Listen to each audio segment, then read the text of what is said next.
Welcome to the OMG podcast, brought to you by Onward Media Group. Join us as we explore storytelling with video, life as a startup, and community impact in Kitchener-Waterloo. Whether you're a creative, entrepreneur, or just passionate about video and storytelling, we've got something for you. Now let's get into today's episode. Hello and welcome to another episode of OMG, a podcast. I'm your host, Darren Bondy, and today I'm joined by Amol Karnick, President and CEO of KA Imaging. With over 2 decades of experience in the medical imaging space, Amol has helped bring cutting-edge technology from lab to market, including the first X-ray taken in space. We're going to dive into his journey and the story behind KA Imaging and their innovations in reshaping diagnostics around the world. Thank you for joining us today, Amol. Oh, thank you for having me here. Thank you. I wanted to start with a little bit about your experience. So you were in industry roles kind of before in healthcare and GE, ultrasonics. What kind of experiences did you have that kind of were key to shaping your future in this space? I had a lot of great experiences. So I was fortunate to join GE on what they call the Technical Leadership Program. So you do 4 6-month rotations throughout different parts of GE healthcare at the time. And it was a great experience. I've trained as an engineer. I say trained only as an engineer because I did that at Waterloo. Then my master's at McGill. I went on program and decided I don't want to be an engineer. But it was a great training ground. GE is a fantastic place to work at, or it was a great place to work at, and I'm sure it still is. I have been there for many years, but it was a great training ground. My last job at GE was mergers and acquisitions, which really got me to understand sort of the different world outside of GE, other companies, and the companies we're acquiring and then integrating them into GE. It really said, there's a smaller startup world out there. And so was that the kind of the trigger for you to say, you know what, there's this different world out there. You've been in this kind of the more industrial, or not the industrial space, but the more organized corporate space. What was that the trigger to see, you know what, I want to venture into this? Eventually, I said, at one point, if the right opportunity presented, I'd love to see what's out there. And an opportunity came to me through ultrasonics, and decided to leave GE and go to ultrasonics. They were a smaller startup at the time. Okay, and so how does that lead to KA Imaging starting that company? So KA came a little bit later. I was an entrepreneur in residence or executive in residence at Communitech, where I met Kareem, my co-founder. Kareem is a professor at Waterloo. And we met there, and he had some great X-ray technology.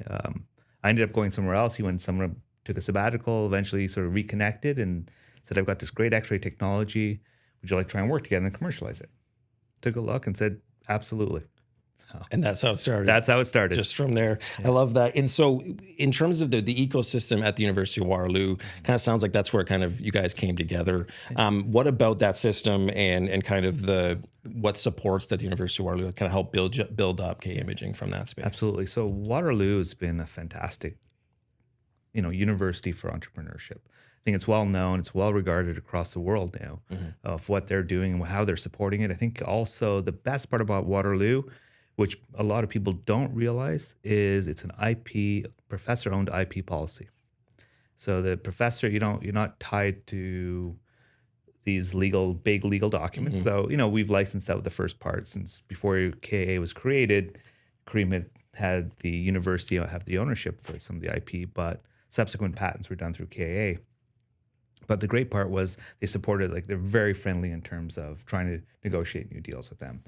We continue to use the space and lab space at the university for development and even some little production for some of our X-ray sensors. They've, Kareem being a professor there, but he's also Associate Vice President for Innovation and Research. They've opened doors for us. Kareem meets with a lot of people from around the world and creates other openings. Having that university collaboration with the company works really well to allow us to accelerate what we're doing. In the early days of KA Imaging, what kind of significant challenges did you have to face and overcome that in the beginning? Depends how early. Early days, of course, funding is always the challenge. But we were fortunate that Kareem he initially got some money from Grand Challenges Canada. And they had a phase 2 approach, which was a matching fund.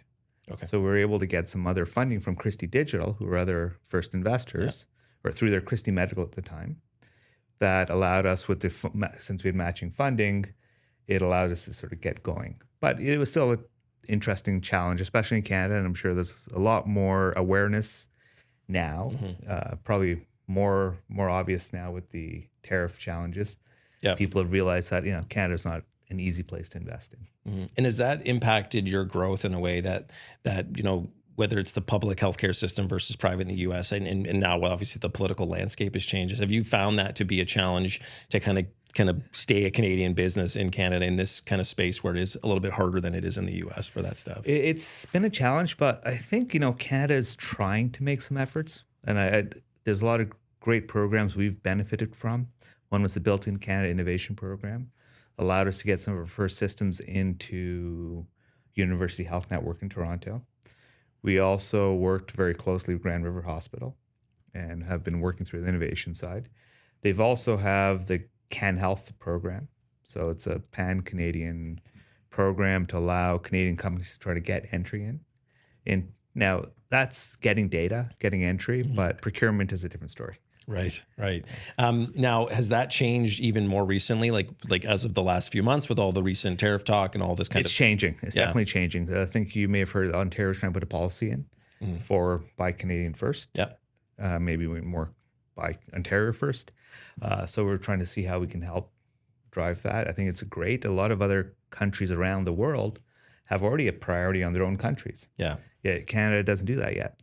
It's a nice way to see the push back to kind of not being dependent on the U.S. constantly. So even though this is obviously a bit of a tumultuous time, it's still now encouraging the Canadian system to work within itself to figure out, we have the resources that we can leverage to be able to be a little bit more sovereign in comparison to being so reliable on the U.S. So it's kind of a weird trigger, but also nice to see that it's like, okay, you know what, if we make things a little easier, whether it's interprovincial trade and focusing on investing in Canada, this could be beneficial to all of us. Absolutely. I think you just hit a really good point there. With the interprovincial trade, it's been a barrier in Canada, but it's even a bigger challenge for the healthcare side because every province operates their healthcare systems.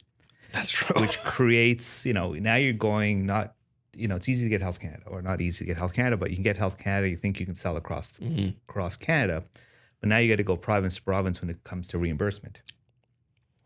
You have to look at other issues when you come to, getting into the different healthcare systems. Ontario is a fragmented healthcare system across Ontario.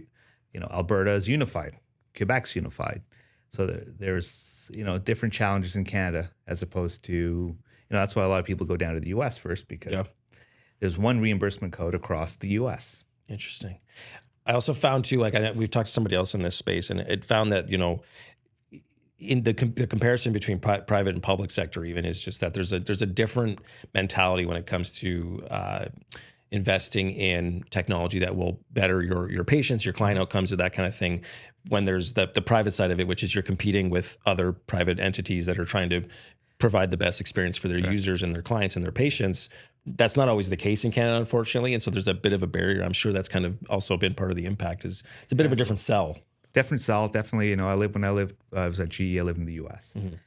And when you went to the healthcare systems there, they treated you like a customer. Yeah. Right? Because they know directly, the level of service is different. Now, sure, when I was at GE, we had a great, plan covering us. So healthcare costs weren't the challenge because we were covered. But when you went to the doctor, you went to the hospitals, it was a different feeling. You got treated very differently because they know you're paying the bill. Yeah, exactly. Whereas here, when you go to the hospitals, it's a bit isolated from who's paying the bill. Yeah, it's a little bit. Even though we are. Tech stuff. Yeah, exactly. I want to talk a little bit about some of the tech and some of the advancements that you guys have made recently. I know there's some unique capabilities of Reveal 35C. Can you tell us a little bit about that specifically? Absolutely. So let's start with taking this step back. X-ray's been around 125 years. And it was initially developed on film, right? So most people see films and they even probably hear your doctor talk about get a film. It's actually transitioned, like your camera went from film to digital. The same thing happened for X-rays. So most X-rays that you'd see today are all digital. Fair. Most X-ray systems were all black and white because they took a shadow. Essentially, it's imaging. You're a shadow what you see is in the X-ray side. And so what we did, instead of having one receiver, we created a detector that has 3 active receivers. In a way like your eye. Your eye can see 3 colors. Our X-ray receiver splits the incoming X-ray into 3 different energies. Interesting. Or 3 different X-ray wavelengths. Maybe the easiest way to think about it, like the color wavelengths. So then we use that information to now separate and highlight different materials.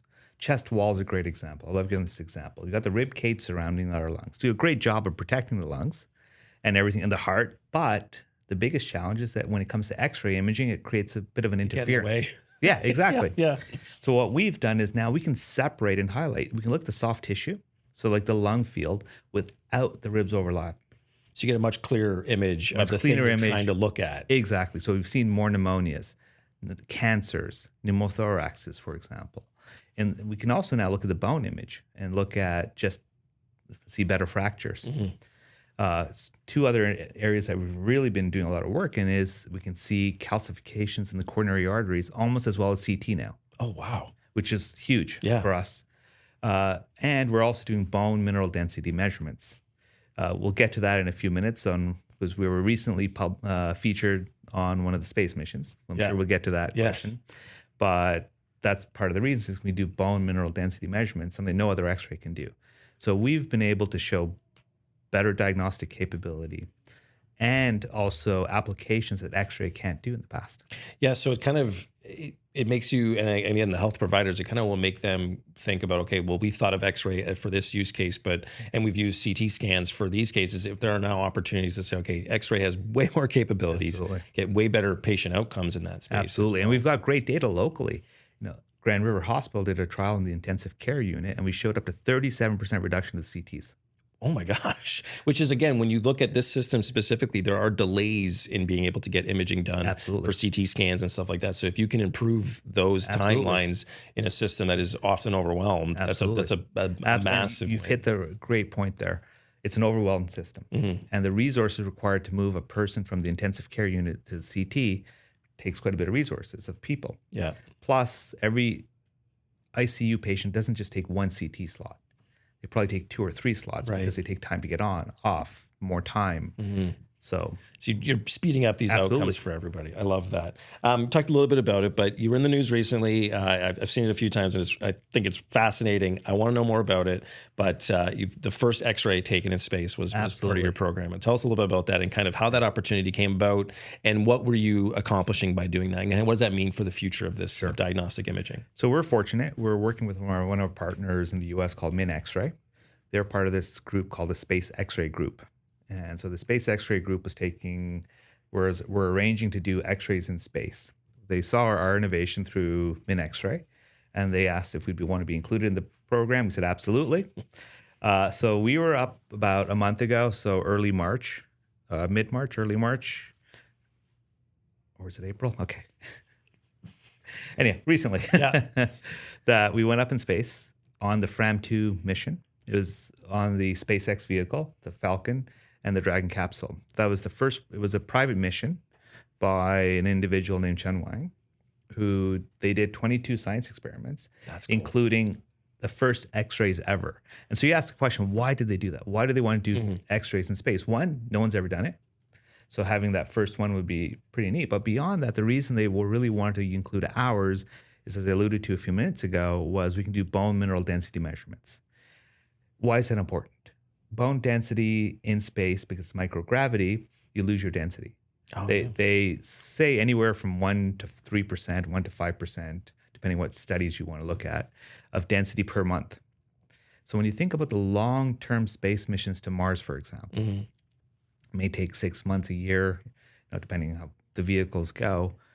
And by the time that person gets off, they may have very low bone density. Yeah. So they want to be able to monitor their bone density on these longer-term space missions, even on the International Space Station as well. Those people just spent 8, 9 months or whatever they end up spending there. Now their bone density plateaus at one point of how much loss you you won't wither away completely. Yeah, fair. Yeah. I did have that question recently. That's actually, fair. Like it's like eventually just whittle away to nothing. It's just skin and skin, and that's it. You don't need your bones. So that's the main reason they're looking at this, is that their capabilities of us be able to do bone mineral density measurements. And really then, so whether there's obviously a ton of future applications to that, but even just in the interim, knowing that, okay, we can do this in space, to be able to say, okay, when we're technologically able and doing those longer trips and potentially exploring different parts of the universe and going further and deeper, being able to say, okay, we know we can monitor these things, or at least have monitored them previously to understand what the impact is going to be over that time. This was a proof of concept saying, can we do X-rays in space? And the answer is resoundingly yes, which was great. And then could we do the bone mineral densities? Yes. So we've been able to sort of show the first proof in the pudding here for the longer term space voyages. I love that. You spoke a little bit about your partnerships and connections with Grand River Hospital and Min X-ray. What other types of partnerships or collaborations have you had kind of in internationally in Canada, or how have those things kind of come about and developed? So we're in different areas, different partnerships. So we're starting to grow in different areas. One of our current investors is a great partner right now for us, is out of Taiwan. They're part of the Foxconn group, so one of the subsidiaries of Foxconn, and they build for us. They build our systems in Taiwan, but they also took our system in a bus, which was really neat. Is they put it in a bus. They've imaged 18,000 patients. Oh my gosh! So it's like a mobile. Yeah, it's a mobile screening. They were doing up to 300-400 patients in a day. Wow. So and they got 18,000 patients screened. They've clinically shown that there's value to finding cancers, lung cancers, or lung disease. And now they've gone to their government to try and get funding to do more of these buses. And is the purpose of the bus to reach rural areas or people rural areas, inability get it out there, and also just making it more accessible, right? If you want a quick X-ray to see what's going on with your lungs and check for cancers, other diseases, do you really want to go into the hospital, wait, or walk into a parking lot, get a picture taken and gone? Yeah. And they're extremely efficient. They really challenged us, and because think about trying to do 300 patients here in Canada doesn't happen in a day in one room. No. Yeah, the amount of time it takes to be able to even logistically pull that off. Yeah, and they were challenging us, which was great because it really allowed us to address some challenges to ensure we can go faster as well. Now we talked a little bit at the beginning, kind of like versus the film to digital space. So is the technology advancing to a point where being able to do 300 a day, is that a technological advancement as well? Like from the older technology, like what you would traditionally see from in a clinic? Digital? No. Okay. Because we're digital, older digital X-rays would do the same. Right. Okay. So it's more so just the advancements in terms of what you can track and what you can image. I like that. In terms of where you're going next, what future direction, where do you see KA imaging going in the next 5 to 10 years? 5 to 10 years. That's we've got a great roadmap of other opportunities. I probably won't get into the details. Fair. However, one of them that I really like to emphasize is AI. Everyone talks about AI. And we've always said with better data, you'll have better outcomes, right? AI is based on one thing, the training data. Here's an example I like to give as well. Let's say if you were, all these chat GPTs or Gen AIs had been trained with a black and white photo. And then you loaded a color photo and said, is there anyone wearing a red dress? It wouldn't know what red is. Because it's only seen black and white. Yeah. So that's akin to what we're doing. We're now up training some data sets that we've been working with to include our material information. Which is more detailed, giving more detailed, more understanding, better understanding of the outcomes. And we've actually shown now internally with data that using our imaging, with our capability of showing soft tissue bone, that we've got better outcomes, better sensitivity and specificity. Those are the two measurements people use to see how well technology performs as compared to other AIs out there. And so within Ontario, is there, it seems like it should sell itself in a way, just because it is improving those patient outcomes should be the ultimate goal of these things. Are there, whether it's the Waterloo Region Health Network, like I know you already work with the Grand River Hospitals, that's something that's going to be adopted more widely in the region and in Ontario? That's what we're pushing for. Yeah. We can, it's probably a completely different conversation on how purchasing happens here. Yeah. And it's probably a much longer conversation. And really should also be changing too, or I feel like it could be changing. So. I think the governments are trying to do their best to try and change those, but policy is one part. And do you see, kind of bringing it back to AI a little bit, do you see AI changing the way, so it's one thing to obviously interpret data and be able to prove those outcomes. Do you see it impacting the technology that you're using to capture these things? Like, does it improve the day-to-day on how the technology is used, or is it more going to be on that back end where you're analyzing the data at a higher pace? I think it's going to be both, because we've broken AI down into 3 different parts. One is workflow improvements. So that's where we can say help on day-to-day. Image improvements, like just image quality improvements, and then AI outcomes, like, reading the outcomes. So we've worked a little bit on workflow. So it's behind the scenes, so most people don't notice it, but it helps us go faster. Absolutely. It helps the image quality, even just a standard X-ray, how to use AI to get the better images out there. How does that work? If you can touch on that a little bit. Yeah, absolutely. So there's a lot of people who've trained, what's interesting about this Gen AI is that you can send them some good images and then some bad images and say, get me from, how do I make this bad image look better? I like that. And it was interesting. One of Kareem was talking to some other research colleagues, and so he was telling me the story that, they spent 20 years, improving, let's say 10 years, improving X-ray images. And some of this X-ray AI has, accomplished that in weeks or months as compared to what is taking them years to accomplish. Yeah, it is. It's across different industries. The use cases of AI, obviously, it's not going away, and those who are adopting it in a way to be able to be more efficient, be more accurate, like that's where you get that leg up. And for the radiologist, efficiency comes just here, direct look here, but also helping create the reports. So this is what we've analyzed, and this is a report where we've pre-filled out for you. Yeah, it's halfway there, and you just got to put in the rest of the day. Right? Yes or no? I like that. I want to talk a little bit about your journey. So just kind of on your entrepreneurial side. So you've obviously spent many years in GE and in some of those other businesses. How have you, when you look back on your entrepreneurial journey now that you're in this space, how have you felt that's been? Like, what kind of lessons have you learned throughout that journey? Let me think about that one. That's fair. Yeah, it's a great question. So I love what I'm doing. I think it's a great place. I've loved it. It's been exciting. It's been energetic. A lot of fun along the way. You got to always balance life with fun. Yeah. Work hard, play hard. But at the same time, it takes a lot of dedication. It takes a lot of effort, a lot of self-motivation, self-driving. I'm sure that's very consistent to what you've probably talked to other entrepreneurs about, or people starting on their own. There's no one to tell you what to do. You got to do it, which is great. I love doing it. One of the things we heard consistently among other people when they talk about their journeys is resilience. Yes. Like, you have to be resilient. You have to kind of the get knocked down, get back up again. Absolutely. Mentality. Yeah, absolutely. We've had our ups and downs in the company, but one of our biggest downs, which a lot of people ask, what's the biggest challenges? Most challenges are trivial, I'd say. Our biggest challenge was we lost one of our founders, right? One of our co-founders, he passed away from cancer. So that was, that's a little harder to get over. Yeah. We were planning for it, yes. From a business point of view, we planned for it, but there's a personal relationship someone we started the company with. So absolutely, every other challenge is minor. That's a good way of looking at it too. So everything can be overcome. There's nothing that you can't overcome. Just got to be resilient. Yeah, exactly. You just got to be resilient. Whereas losing a founder is a little more challenging. And it's also a little bit more unique too. Not everyone's entrepreneurial journey consists of that, which is kind of an outlier in that space. Exactly. Do you have any advice for young entrepreneurs that may be looking at how you guys have grown KA Imaging and think I'm an engineer at UW and I want to build my own business after school? Do you have any advice for young entrepreneurs in this space specifically? Yeah, I'd say always just do it. That's number one. I like it.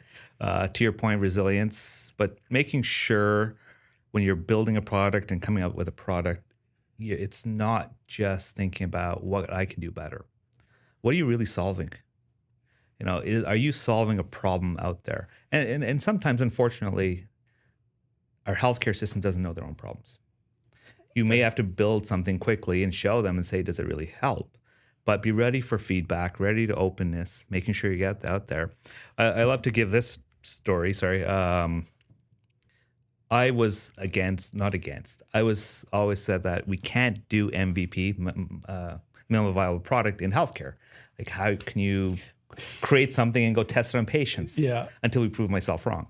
So there's a big conference called RSNA. It's a Radiological Society of North America. It happens every year in Chicago. And I was like, if we're going to be, our vision is to innovative X-ray everywhere, we should be showing something new every time, or try to show something new, especially in the early days of the company. And so we were looking at Kareem's lab. What do you guys have? What can we do? So in 6 weeks, so the spectral X-ray we're talking about right now, Reveal 35C, really started with, okay, what can we show at RSNA?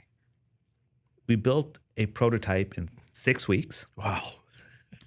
We took phantom images, so the tissue mimicking images, so it's not real people. Okay.